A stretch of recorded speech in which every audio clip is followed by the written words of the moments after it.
피곤하실 텐데 오늘도 또 주의 깊게 하나님 말씀을 같이 보았으면 좋겠습니다.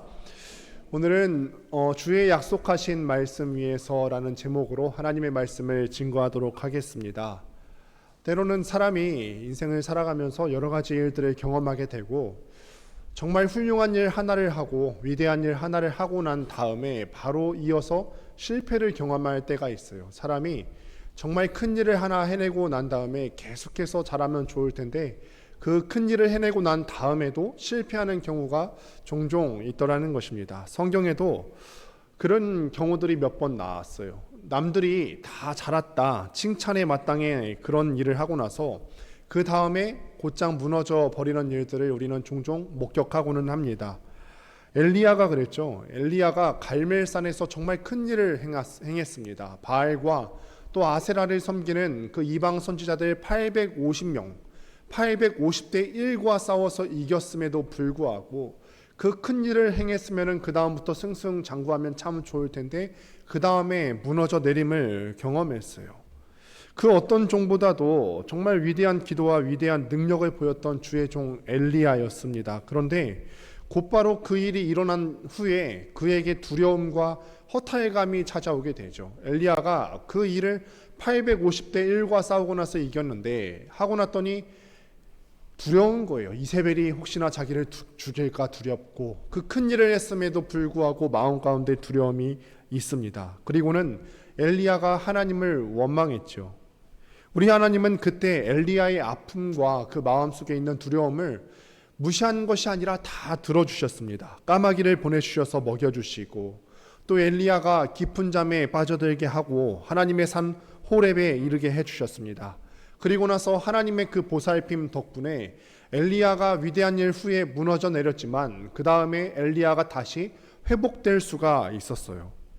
미국 공군사관학교 리더십 교본에는 이런 말이 있다고 합니다. 상관은 잘못을 꾸짖기만 하고 리더는 잘못을 고쳐준다.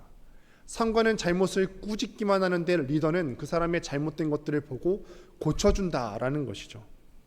우리 하나님께서는 우리의 상관이 아니라 우리의 리더이신 줄을 믿습니다. 때로 우리가 주님의 선한 일을 하다가 낙심하고 어려울 때도 우리 주님께서는 우리를 보호하시고 인도해 주실 줄을 믿습니다. 오늘 본문 가운데 아브라함을 보시게 되면은 아브라함이 지금 그런 상황을 경험하고 있습니다. 우리가 이전 장인 14장을 다루진 않았어요. 주보에는 지금 14장이라고 잘못 표기가 되어 있는데 사실 제가 고민을 했어요. 주보를 작성할 때에도 14장 본문을 한번 다룰까 하다가 오늘 본문 가운데 넘어왔는데 14장 내용을 다루진 않았습니다만 이런 내용입니다. 지금 아브라함이 그 지역 최고의 실세이고 강자였던 그돌라오멜과 연합했던 왕들을 모조리 다 무찌르고 롯을 다시 찾아왔습니다. 이 그돌라오멜이 4개국 연합군을 이끌고 소돔왕을 비롯해서 5개국 연합군을 격파하고 롯을 빼앗아 갔습니다. 아브라함이 이 소식을 듣고 자기 조카 찾아오고자 400km를 쫓아가서 자기 조카 롯과 빼앗긴 모든 재물들을 다 찾아왔습니다. 아브라함이 정말 대단한 용사였고 용기가 대단했죠. 그러나 하나님께서는 이런 큰 일을 행한 아브라함을 보셨을 때 그의 약함을 아셨다는 것입니다. 그의 앞에 아브라함이 소돔왕이 와서 아주 거들먹거리면서 이렇게 얘기했죠.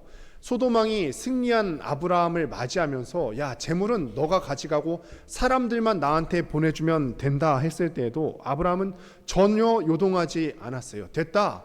재물도 네가 다 가져라. 나 필요 없다. 내가 이 전리품을 다 취하게 되면은 네가 나중에 딴 말 할까 봐. 내 덕분에 네가 이렇게 거부가 된 거야. 소돔왕 때문에 내가 치북해 되었다 할까 봐 아브라함은 이 소돔왕의 모든 죄를 다 거절하고 재물도 사람도 취하지 않았어요. 나는 그저 하나님께 영광 돌릴 뿐이다. 우리가 봤을 때 정말 아브라함이 큰 일을 행했죠. 그 지역 최고의 강자였던 그돌라오멜을 무찌르고 그리고 나서 돌아올 때 소돔왕이 영접을 하는데 재물도 필요 없다. 하나님께서 채워주실 것이다. 네가 나로 부족해 했다는 그런 얘기 난 듣고 싶지 않다. 믿음도 최고였고 인격도 있고 실력도 있는 사람입니다. 이게 바로 아브라함이었습니다. 그런데 아브라함 내면에 그 누구도 모르게 두려움과 허탈감이 찾아오고 있었습니다. 가만히 들여다보면 정말 그렇습니다. 소돔 왕과 또 고모라 왕이 반역했다는 이유로 이 4개국 연합국 왕이 그돌라오메를 중심으로 해서 쳐들어와서 롯과 재물을 모두 다 뺏어가고 그 지역에 있는 모든 전리품들을 다 약탈해 갔습니다. 그런데 아브라함이 쳐들어가서 그것들을 다 빼앗아 왔잖아요. 그렇다면 이 그돌라오메를 비롯해서 나머지 4왕들이 가만히 있을까요? 다시 다 빼앗겼는데 가만히 있을까요? 다시 전쟁이 일어나진 않을까? 두려움이 이 아브라함 가운데 있지 않았을까요? 또 이런 마음도 있었을 것 같아요. 나만 언제까지 이 롯을 구해야 되는가? 이 조카 롯은 대체 언제 철들 것인가?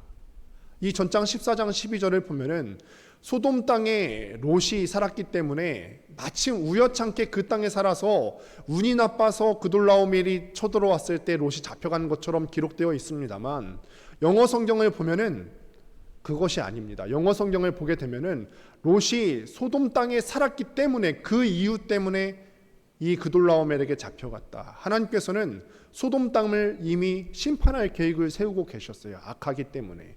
그런데 롯이 자기 욕심에 차서 그런 것들이 눈에 보이지 않는 거죠. 이미 소돔 땅이 악하다는 사실은 알았지만 자기 욕심을 채우기 위해서 그 땅을 계속해서 선택해서 나아갑니다. 그런데 아브라함이 롯과 재물을 다 찾아왔어요. 그러면 이제는 정신 차려서 그 소돔 땅에 다시 들어가면 안 되는데 14장을 다시 보니까 소돔 땅으로 다시 들어가요.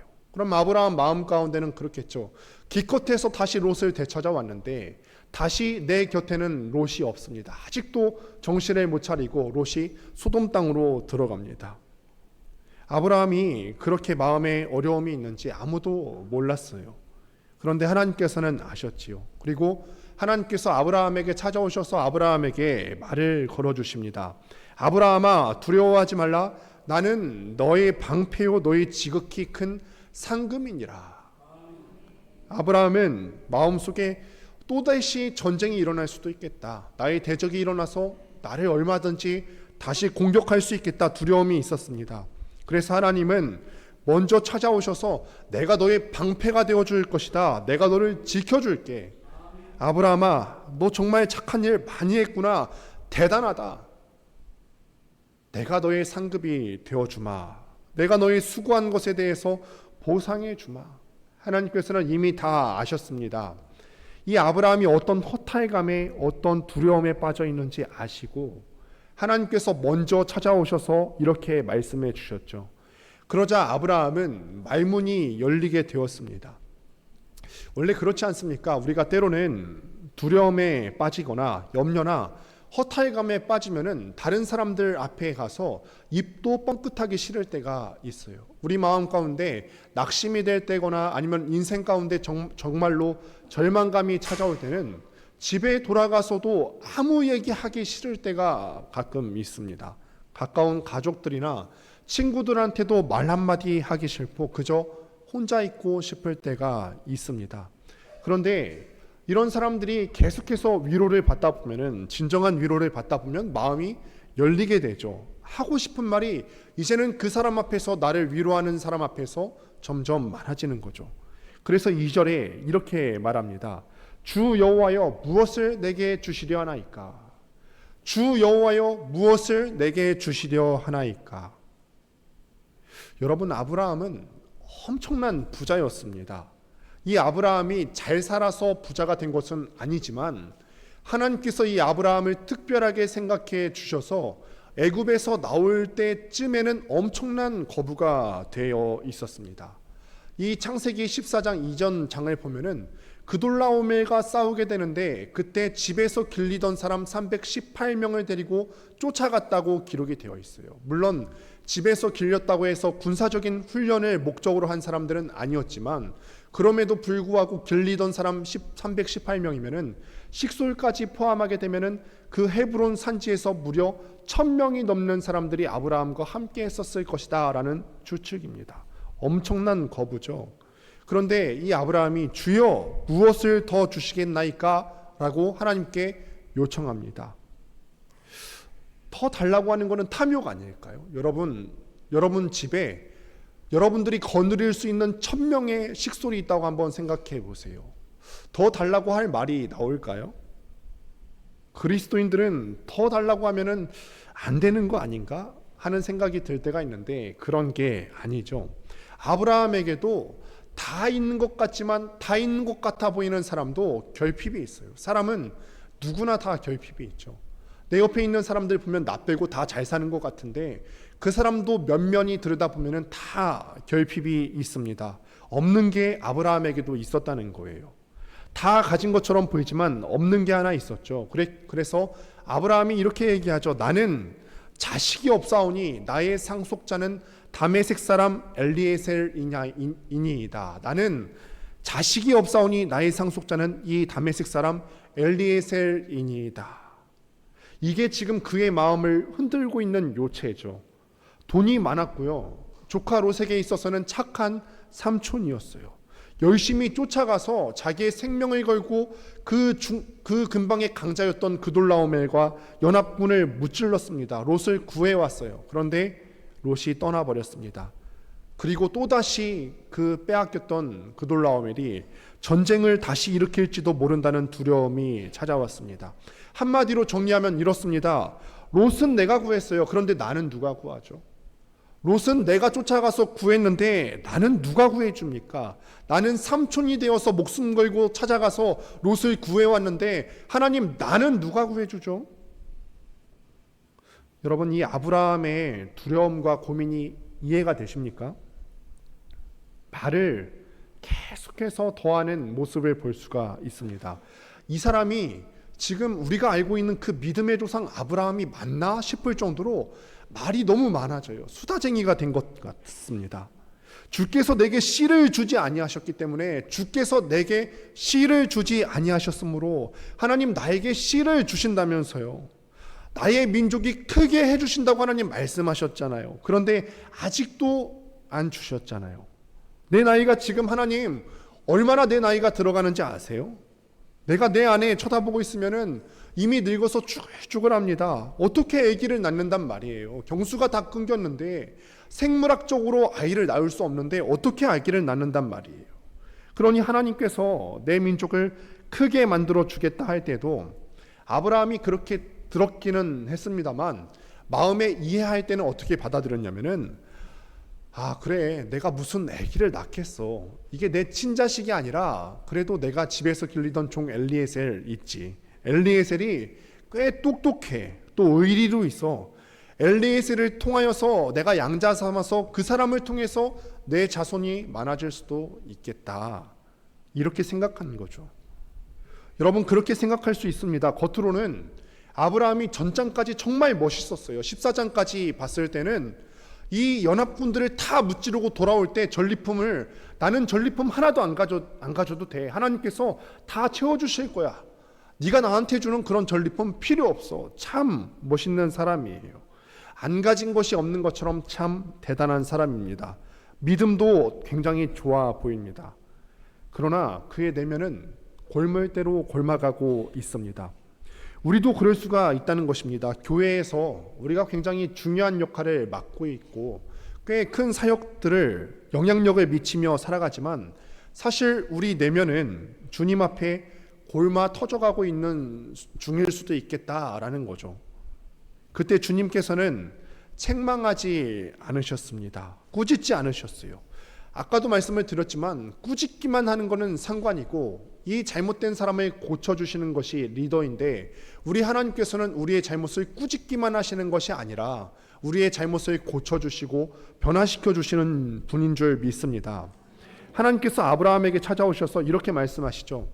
엘리에셀 사람이 너의 상속자인 줄 아냐? 엘리에셀 그 사람이 아니라 그 사람이 너의 상속자가 아니라 네 몸에서 날 자, 생물학적으로 정확하게 네 몸에서 날 자가 내 상속자가 되리라.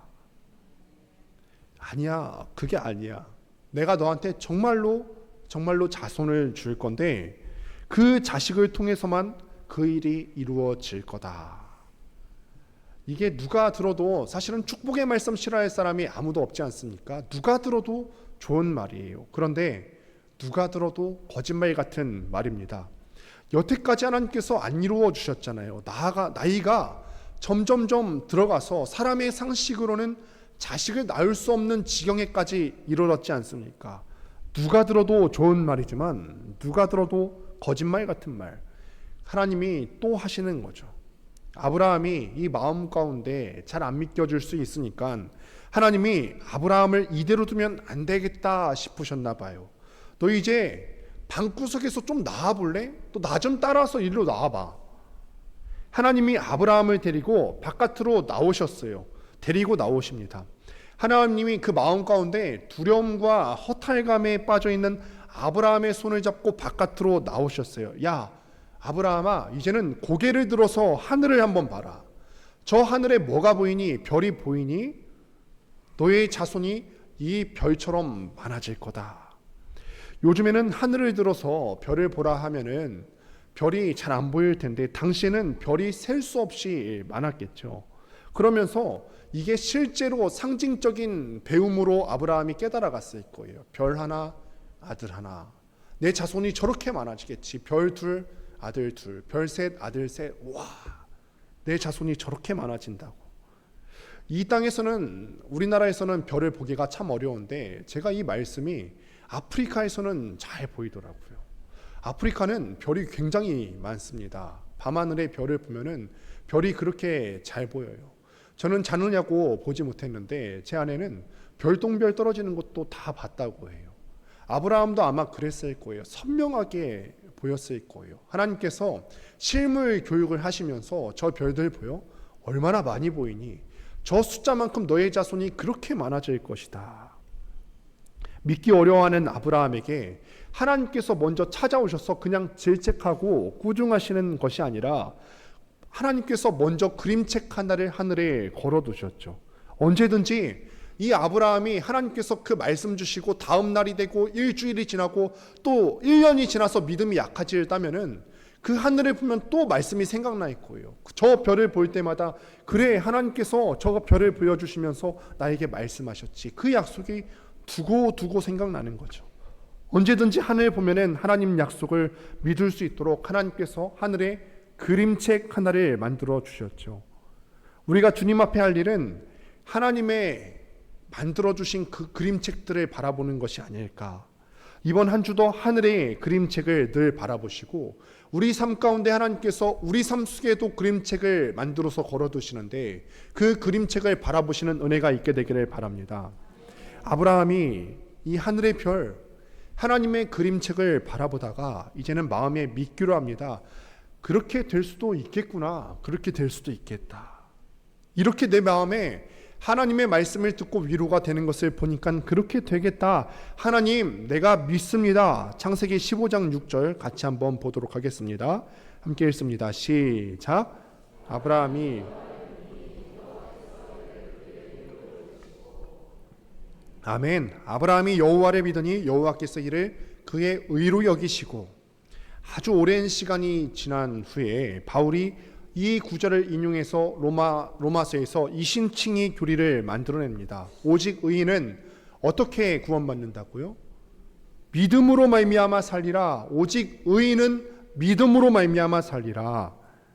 여러분, 아브라함이 하나님을 믿으니 이를 그의 의로 여기시고 라고 했는데 의가 무엇일까요? 의가 뭐죠? 도덕적으로 전혀 결합이 없고 하나님이 거룩하신 만큼이나 내가 거룩하고 하나님의 상대가 될 만큼 내가 거룩한 존재가 된다는 뜻일까요? 의라는 뜻이 그런 뜻일까요? 그의 행함에는 치우침이 전혀 없고 완벽한 공의가 있는 상태를 뜻합니까? 아니에요. 그런 뜻이 아닙니다. 의롭다는 말은 그런 뜻이 아니라 의롭다는 것은 기준에 부합하다는 뜻인데 하나님의 기준이 무엇입니까? 하나님께서 우리에게 주신 기준이 뭐예요? 너희 행동이 완벽해야 천국에 들어갈 수 있다. 지금 이 말씀하시는 것일까요? 아이 못 낳을 것 같지? 너 지금 나이가 많이 들어서 아이 못 낳을 것 같지? 아이 낳는다니까? 반드시 너의 혈육을 통해서 네 민족이 크게 될 거라니까 이거 믿어줘? 안 믿어줘? 했을 때 믿어줘요 라고 그 대답하는 그 믿음, 그럴 때 이 믿음 보시고 주님께서 너 참 의롭구나 하신다는 거예요. 나의 어떤 행동의 완전함이라 깨끗하고 100% 온전하게 사는 그런 삶의 모습을 보고 너 의롭다, 너 의로우니까 구원받을 수 있다 이렇게 말씀하시는 게 아니라 하나님께서 우리에게 주시는 그 약속의 말씀을 듣고 내가 믿습니다 라고 하는 그 입술의 고백을 하나님께서 보신다는 거죠. 여러분, 이게 이신칭의입니다.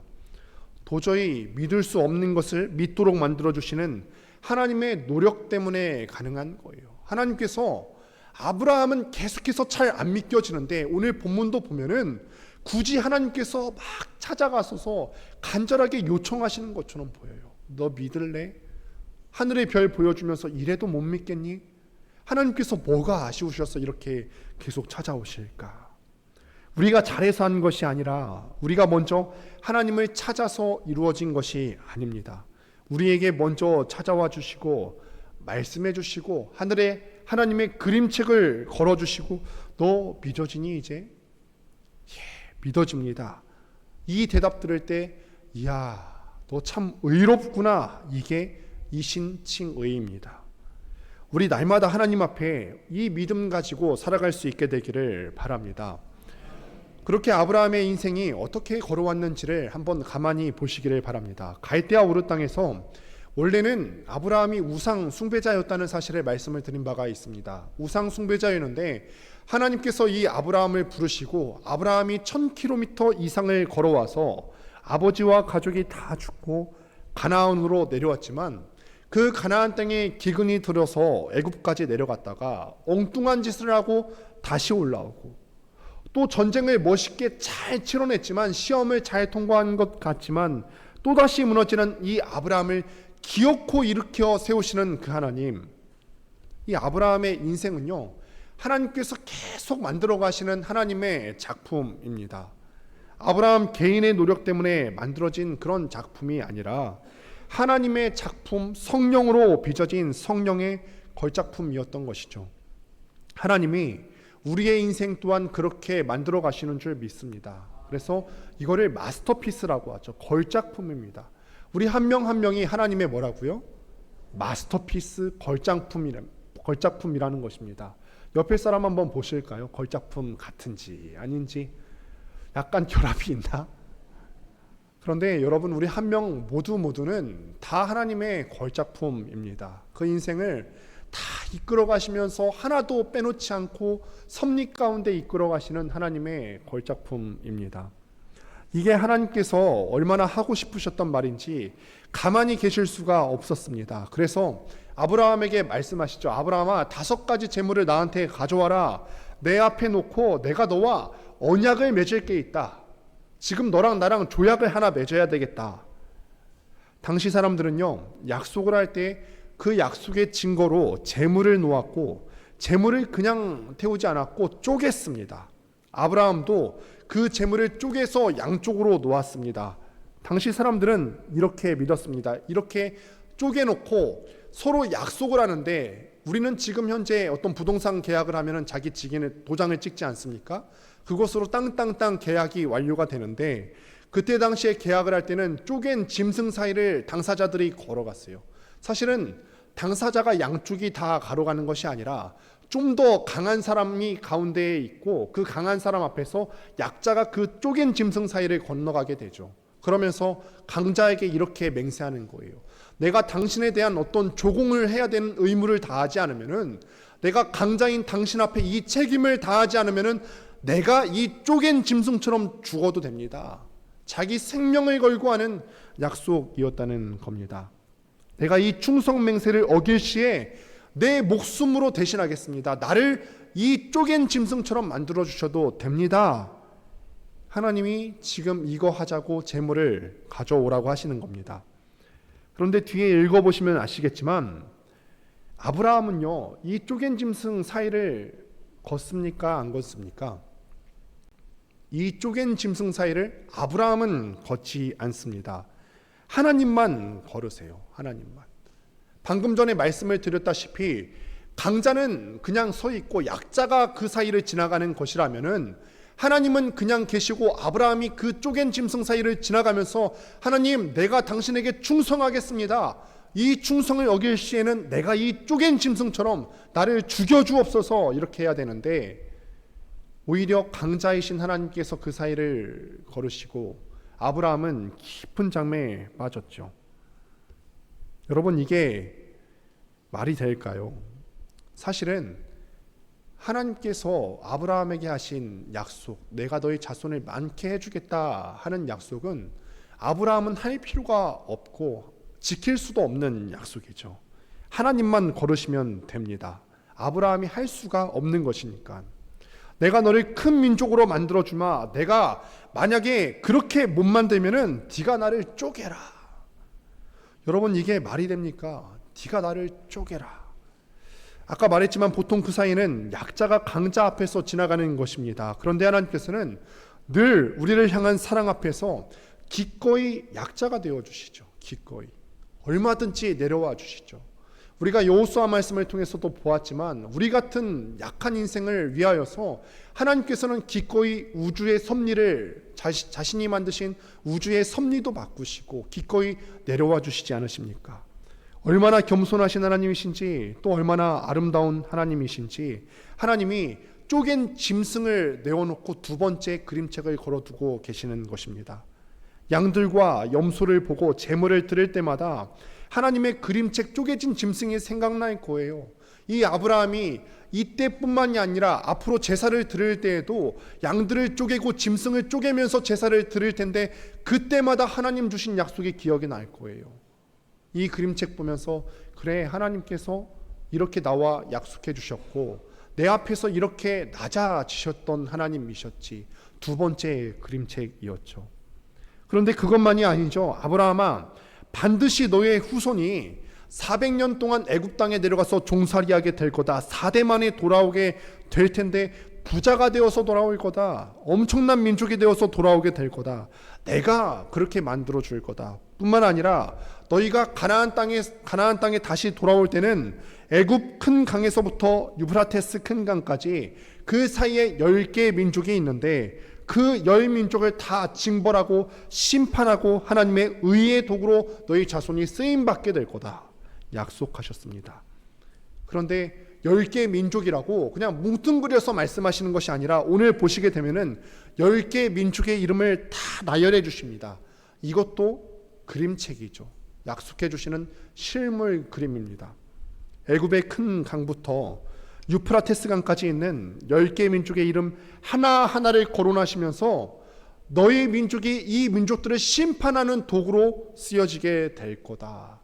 이 민족들 계속해서 마주하고 아브라함이 접하게 될 때마다 또 생각날 거예요. 그래, 우리가 지금은 이렇게 별 볼 일 없지만 하나님의 약속의 말씀대로 400년이 지나고 다시 돌아올 때는 저 10민족을 심판하는 도구로 우리 민족이 쓰임받게 될 거다. 내 자손이 그렇게 쓰임받게 될 것이다. 이 세 가지 그림책을 오늘 본문 가운데 하나님께서 걸어두고 계시는 것입니다. 여러분, 이 창세기를 누가 기록했을까요? 이 모세오경인 창세기를 누가 기록했죠? 모세가 기록했어요. 모세가 이 일을 기록을 했는데 아브라함에게 하나님께서 약속하신 지 600년이 지났습니다. 4대 만에 돌아오게 될 것이라는 그 약속을 받는 약속의 당사자가 바로 모세입니다. 그 약속의 당사자들이 애굽을 나와서 광야를 지났을 때 이스라엘 사람들이 잘난 모습만 보였을까요? 못났죠. 얼마나 못났습니까? 하나님께서 홍해를 갈랐으면은 정말 대단한 일 아닙니까? 저는 하나님께서 이 옆에 있는 저수지만 갈라주셔도 믿음에 전혀 흔들림이 없을 것 같아요. 그런데 홍해를 갈라주셨는데 마실 물이 없다. 애굽에서는 내가 고기도 먹고 참외도 먹고 부추도 먹었는데 먹을 게 없다. 너무 힘들고 어렵다. 이스라엘 사람들이 내내 원망하지 않습니까? 모세도 이 민족을 바라보면서 화가 왜 안 났겠습니까? 그런데 화를 낼 수가 없는 것은 지금 내가 데리고 나오는 이 백성이 600년 전에 하나님께서 아브라함에게 약속하신 그 약속의 결산입니다. 내가 데리고 나오는 이 민족이 하나님의 약속의 백성이요, 이 친구들이 걸어가는 걸음마다 하나님의 의가 드러나게 될 거니까 그렇습니다. 600년 전에 아브라함에게 하신 약속을 이루시고자 하는 그 하나님의 약속에 성취하는 도구니까 모세가 이 민족을 볼 때마다 비록 실망할 때도 있지만 얼마나 이 민족을 볼 때마다 그 약속이 실현될 것을 기대하면서 흥분했겠습니까? 나는 이 백성들 미워 죽겠는데 하나님이 이 백성을 끝까지 붙잡으시고 600년 전에 하신 말씀을 이루시겠다고 하니까 마음에 감격이 차오를 수밖에요. 감사할 수밖에 없죠. 그런데 더 놀라운 것이 있는데 전무후무한 약속을 하나님이 언제 하셨다고요? 지금 아브라함이 완벽할 때 하신 게 아니라 14장 큰 일을 하고 난 다음에 그 약함이 찾아올 때, 마음속에 두려움이 찾아올 때, 한 인생이 가장 못난 지경에 빠졌을 때, 약함이 있었던 그 시대, 두려움과 허탈감에 빠져서 하나님 나에게 자식도 안 주셨잖아요. 내가 이제는 늙어서 아기도 못 낳아요. 하나님을 향해서 불만을 쏟아내고 원망하고 있었던 그때 도저히 하나님과 약속할 수 있는 대상이 되지 못할 그때 하나님이 직접 찾아오셔서 약속해 주시는 거죠. 오늘 보신 창세기 15장을 보면 여호와께서 이르시되, 이 표현이 무려 8번 반복됩니다. 그렇죠. 위대한 약속을 받고도 또 위대한 일을 하고도 삶의 문제들로 무너져 가고 있는 아브라함에게 찾아오셔서 하나님만 말씀하세요. 말씀하시고 말씀하시고 말씀하시고 말씀하시고, 이게 무려 8번을 말씀하시고 3가지 그림책을 그려주시는 거예요. 우리가 참 약하고 못났는데 이런 약한 모습을 하나님은 꾸짖기만 하시는 상관이 아니라 진짜 리더의 모습으로 바꾸어 주시기를 원하시는 거죠.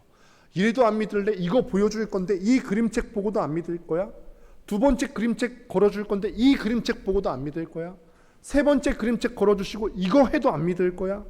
이렇게 찾아오시고 3가지 그림책을 그려주신 하나님 때문에 아브라함은 믿음의 길을 걸어갈 수가 있었죠. 말씀을 맺습니다.